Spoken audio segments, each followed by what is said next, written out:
Well, yeah, they just lost all the money when the Depression hit to begin with, and that's what kind of probably the same reason our folks decided to leave Delta. They send people from the church in that country down there, and they're recruiting people, Mormon people, because they knew, and especially Utah people, because they knew all about the irrigation business and somebody to use that new land that wasn't being used. And the Simpkins and the Christiansons and quite a few of the families are still in Delta. I get the little paper from Delta all the time.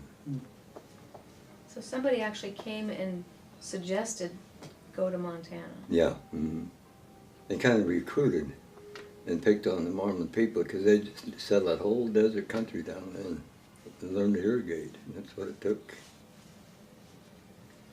Yeah, the Mormons were well known for being able to irrigate and raise crops with irrigation. Huh.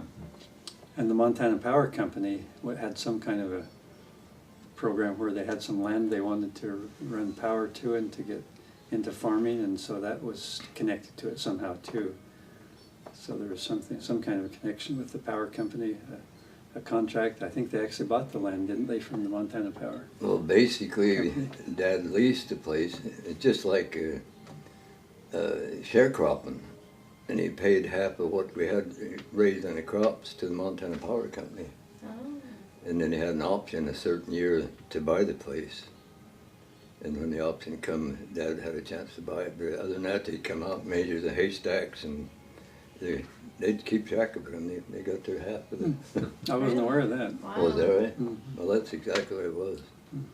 And they never called it sharecropping, but it boiled down to just that's what it was. So that was the lease then, was half the crop. Yeah, absolutely. I think I've got some papers on that.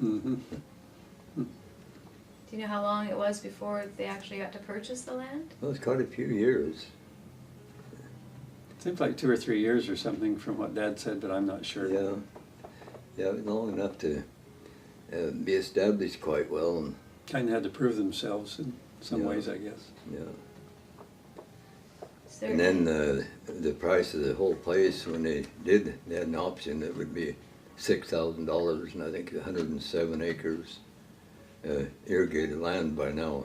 So just raw land, never been touched before. And Dad made it into fertilized, good farmland. In fact, he won the contest, not really a contest, but recognition for getting the most tons per acre of sugar beets. You remember that? Yeah. He was ahead of that program one time. Him and Leonard Cook and different. But Dad kind of led the field in that on our little farm. Do you know anything about why he picked that particular spot to buy? Well, it had water, and Delta didn't. The river was right around the place, and just looked like it had potential. But it had never been irrigated, never had a fence post or a fence or a house or building of any kind on it. Just prairie land. Yeah. And then the next they started the dairies, a few cow. Well, another thing about Delta, Uncle LeGrand went with the livestock, and he rode in the train cars with the livestock and the machinery and to take care of feed them and water and whatever they needed. And then he met us when we got to Great Falls, went to the stockyard, and there's our Uncle LeGrand.